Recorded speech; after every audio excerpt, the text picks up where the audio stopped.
മോള് വെക്കേഷന് വരുന്ന സമയത്ത് നമ്മൾ എല്ലാ പ്രാവശ്യവും കരുതുന്നതാണ് അവളെയും കൊണ്ടൊന്ന് പുറത്ത് പോകണം, അവളെ ഒന്ന് ഫ്രഷപ്പ് ആവണം എന്നൊക്കെ. പക്ഷെ പലപ്പോഴും നമുക്കതൊന്നും നടക്കാറില്ല.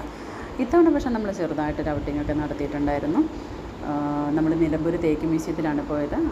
ഇതൊക്കെ തേക്കിൻ്റെ ഒറിജിനൽ കാതലാണ് കേട്ടോ. കട്ട് ചെയ്ത് വെച്ചിരിക്കുന്ന ഡിസ്പ്ലേ എല്ലാം തേക്ക് തന്നെയാണ്. ഇതുപോലെ ഒരുപാട് കാര്യങ്ങൾ ഇതിനുള്ളിൽ ഒരുക്കിയിട്ടുണ്ട്. നമുക്ക് നമ്മൾ ശരിക്കും എക്സ്പീരിയൻസ് ചെയ്യേണ്ട കാര്യങ്ങളാണ് അതൊക്കെ. പ്രത്യേകിച്ച് നമ്മൾ കുട്ടികളെയും കൊണ്ടൊക്കെ ഈ തേക്ക് മ്യൂസിയമൊക്കെ വൺസ് നമ്മൾ വിസിറ്റ് ചെയ്യും. അവർക്ക് ഒരുപാട് കാര്യങ്ങൾ അതിൽ നിന്ന് പഠിക്കാനുണ്ട്. അപ്പോൾ ഇതിനുള്ളിലേക്ക് കയറി കഴിഞ്ഞിട്ടുണ്ടെങ്കിൽ ഒരു ഭയങ്കര രസമായിട്ടുള്ളൊരു കാലാവസ്ഥയാണ്. നല്ല തണുപ്പും ഒരു കാറ്റും ഒക്കെ ആയിട്ട് നമുക്ക് ഒരു ചൂട് നമുക്ക് ഫീൽ ചെയ്യില്ല. നമുക്ക് ഈ ഡിസ്പ്ലേ ഒക്കെ കണ്ടോ, എന്തൊരു ഭംഗിയാന്ന് നോക്കിക്കേ. ഇതുപോലെ ഒരുപാട് കാര്യങ്ങളുണ്ട് ഇതിനുള്ളിൽ. ഒരു ഗാർഡനുണ്ട്, അതുപോലെ മുളങ്കാടുകളുണ്ട്. നമുക്കിങ്ങനെ ജസ്റ്റ് ഒരു ഈവനിങ് വാക്കിനൊക്കെ പറ്റിയ ഒരു അന്തരീക്ഷമാണ് അതിനുള്ളിൽ.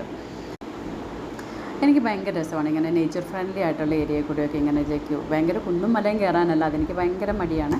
പക്ഷേ ഇതുപോലുള്ള ഇങ്ങനെ നല്ലൊരു ഫ്ലാറ്റ് ആയിട്ടുള്ളൊരു ഏരിയയിൽ കൂടി ഇങ്ങനെ കാറ്റൊക്കെ കൊണ്ട് നല്ലൊരു വൈബിൽ ഇങ്ങനെ നടക്കാൻ എനിക്ക് ഭയങ്കര ഇഷ്ടമാണ്. ഞാൻ പറഞ്ഞില്ലേ, ഇത് നോക്കിക്കേ കണ്ടോ, തേക്കിൻ്റെ ഓരോ വളർച്ചയുടെ ഘട്ടങ്ങളാണ് ഈ ഡിസ്പ്ലേ ചെയ്തിരിക്കുന്നത്. ഒരു കൊച്ചു തൈ മുതൽ അതൊരു വലിയ വൃക്ഷമാകുന്നത് വരെയുള്ള ഓരോ കാര്യങ്ങളും അവിടെ ഡിസ്പ്ലേ ചെയ്തിട്ടുണ്ട്. ഇതുപോലെ ഒരുപാട് കാര്യങ്ങളുണ്ട്. നമ്മൾ ശരിക്കും വൺസെങ്കിലും വിസിറ്റ് ചെയ്യേണ്ടതെന്ന് കണ്ടല്ലേ, നോക്കിക്കേ. ഇതാണ് ഞാൻ ആ പറഞ്ഞ കാര്യങ്ങൾ. ഇതൊക്കെ നിങ്ങൾക്ക് നോക്കിയാൽ മനസ്സിലാവും, നമ്മൾ വൺസെങ്കിലും കണ്ടിരിക്കേണ്ട കാര്യങ്ങളാണ്. എനിക്കെല്ലാം ഒന്നും ഇങ്ങനെ ക്യാച്ച് ചെയ്യാൻ പറ്റിയിട്ടില്ല. ഒരുപാട് കാര്യങ്ങൾ ഇതിനുള്ളിൽ നമുക്ക് കാണാനും ആസ്വദിക്കാനും ഒക്കെ ഉണ്ട്. ഇതാ ഞാൻ പറഞ്ഞ കണ്ടോ, തേക്കിൻ്റെ തൈ ഫോം ചെയ്യുന്നത് ഇതുപോലുള്ള വേരുകളിൽ നിന്നാണ്. ഒരു ആമ്പൽക്കുളമുണ്ട്. ഇങ്ങനെ ഒരുപാട് ഏരിയ ഉണ്ട്. ഒരു വലിയ വൈഡായിട്ടുള്ള ഏരിയയാണ്.